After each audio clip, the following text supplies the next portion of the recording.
Alright, so what we're looking at today is an original Mauser M94. This was manufactured in 1895. This is the original lot. It's actually of the first 500. This is model number 462.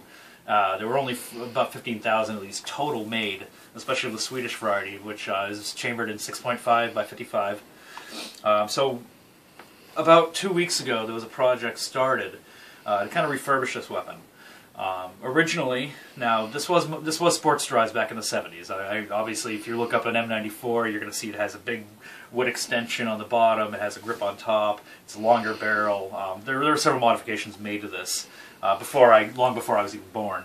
Long story short, I got this about a decade ago, and it's been sitting around, mostly neglected in that time. I didn't have access to it, and whatever. It doesn't really matter. In any case, so. After shooting it for a little while over the past year, it started developing some surface rust and some other issues. It still had the original bluing from the 19th century, and it was just starting to show its wear. Even after considerable cleanings, a couple rebuilds, it was starting to get kind of sticky. It had, again, corrosion starting to form. So at first, it was just stripped down. Now, obviously, it did not have either the bipod or the sling on it at that time. And the wood was in rather rough shape. It had an old cherry finish on it. It was scuffed. It was dirty. It was also just one color. None of these designs were on here originally. So the first step was it was torn down. Everything was sanded fresh down to raw wood. Did a little bit of taping with some Scotch blue. Just got some cool designs in. These are all just negatives, basically where the tape was. I gave it a cherry stain in those areas. After that cured, gave it a composite. The Minwax stain and polyurethane. Just a couple coats of that with some honey wheat, which kind of gave a little bit more color to these other sections. And just wrapped that up with a couple more coats of polyurethane. Repainted the hardware, but that's not the interesting part. So the barrel and receiver assembly, again, it was an old blue job from the 1900s, or from the 1800s rather. And it was starting to show its age. It was very pitted. It was starting to get surface rust. So I spent about 2 days hand sanding everything down. Which obviously did not get this result. That was able to strip it down, actually get it cleaned up, and I started seeing just how incredible the metal was that was actually used in this. And so today, went over to a friend's house, and he actually spent about 4 hours buffing it and just sanding it completely down, polishing it on the wheel, and then we gave it a full treatment with frog lube, which I gotta say is incredible stuff. This is model HSC, also a Mauser.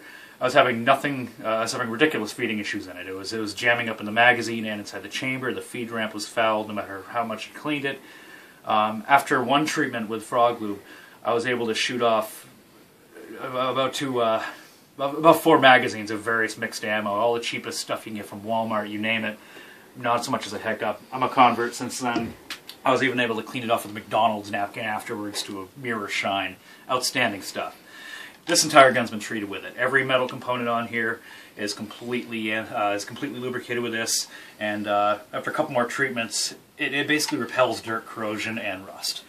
So you can see, again, I was mentioning that the mechanism on this used to be kind of sticky, and as you can see, it's not sticky anymore. In fact, I could run it with one finger. I'm going to push it down over here because I don't have any rounds in it. As you can see, it's safety checked. I know you people, some of you guys get pretty up in arms about that, so to speak. But I mean, this entire mechanism could be run right now. That was a bad example. With just the thumb. So I mean, from a sniper point of view, from a sharpshooting point of view, hunting, it's just a much more accurate setup now. There were a couple other modifications. Really minor things were done too. So, one thing that wasn't really played around with much in the light half of the 19th century were floating barrel designs, things like that.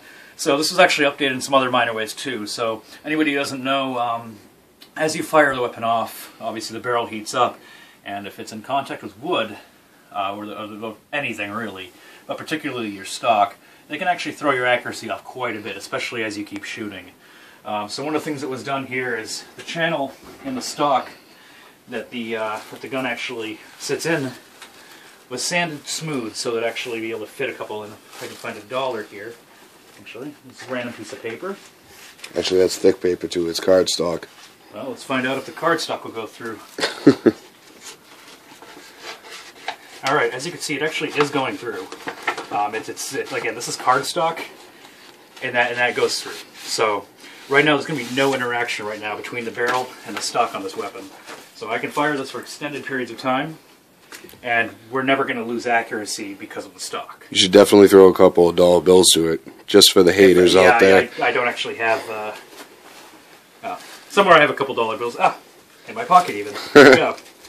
So we'll go with the original test. Most people will actually will check this gap using a dollar bill. I actually have two here. I'm going to stack together, and you can see it just goes through without even trying. Obviously, it doesn't go past here. We do want the receiver to be securely mounted to the stock. So you need to be very careful to only go as far as the barrel itself extends. Once you get to the lug sleeve, stop. So between polishing this up, first of all, this gun is never going to corrode. Between the quality of the steel, the extensive polishing we've done, and two different coatings of frog glue, but bad salesman for the stuff, so I'm not a salesman, by the way, but the stuff works. It's amazing. If you haven't tried it yet, give it a shot and give it the full treatment. Completely go through all the steps. Don't skip out on anything. You won't get the right result, but man, you will love the result if you do it right. Anyway, so yeah, basically everything's been customized and modified up here. Added another weaver mount up here. It actually had the two weaver mounts up here originally. I was actually having a lot of issues with the scope, though. Even with this is the same scope that it had, but because of the weak mounts that it had, every time the gun would fire, it was actually shifting the scope to the point where I was actually getting binding between the adjustment ring here and the front ring. So obviously, new mounts, double strapped. This scope is not going anywhere. Once this thing is zeroed in, which I'm going to take it to the range tomorrow, get it actually focused in, this thing should be a nail driver. The 6.5 by 55, if you haven't shot it, it's a very, very accurate round. It's a relatively small, and actually I can show you one here. Back room. Workbench. I can show you one another time. Well, hold on, I can pause the video, hold on. After I showed admission there. Alright, and so anybody who, again, has not shot this round, this is one of the 6.5 by 55s. This is exactly the same as it was about 120 years ago. And this is really one of the designs that shaped modern ammunition. And this is one of the designs that shaped modern guns. All through both world wars, almost all the rifles on both sides of the wars were based more or less on these designs. And the ones that weren't quickly became replaced with ones that were, just due to technical malfunctions, bad powder.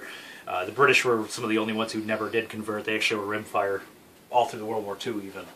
Interesting story, but that's a complete digression. So anyway, yeah, I mean, it just goes to show you take something, you put some little bit of effort into it, and I actually challenge anybody to find an M94. First of all, that's even just scrubbed down to bare steel. And granted, I know some people might be concerned, or just say that, well, it's going to corrode, it's going to oxidize. It's not going to, but the proof is in the pudding. I mean, I'm going to put a few hundred rounds to it tomorrow, see how it holds up, and come back with another video. Yeah, we'll be back with another video, and we're not going to pull any monkey tricks. I'll actually we can shoot the video fresh, still dirty. I'll actually show you the cleaning process on this. It's stupid easy. You literally just run a couple rags through it, wipe it down, and you're done. That's it. There is no oiling, there's no greasing when you're done. But this wasn't meant to be a frog lube advertisement. But, guys, you gotta try. But the shit is amazing. Yeah. But again, just spending a few hours of grinding wheels. Obviously, this was already a safe-to-shoot gun beforehand. I mean, they pressure tested these back in 1895 at 60,000 psi. They did ridiculous quality assurance on these. You're not going to find a stronger rifle, and you can really make them look fantastic. I mean, I challenge anybody to find well, it speaks for itself, man. So if you guys have a better video, or better gun, I'd love to see a comment. And if not, any other statements, comments, concerns, or requests, love to see it. No haters, please. No hate comments.